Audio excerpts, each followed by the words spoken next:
is a continuation of the previous video.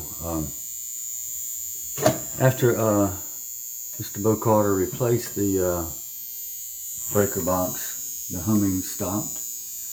But it started again after about a week and a half. So I'm concerned that, I'm not an electrician, but from what I've read, this could indicate a potential hazard, a wire overload somewhere. Okay.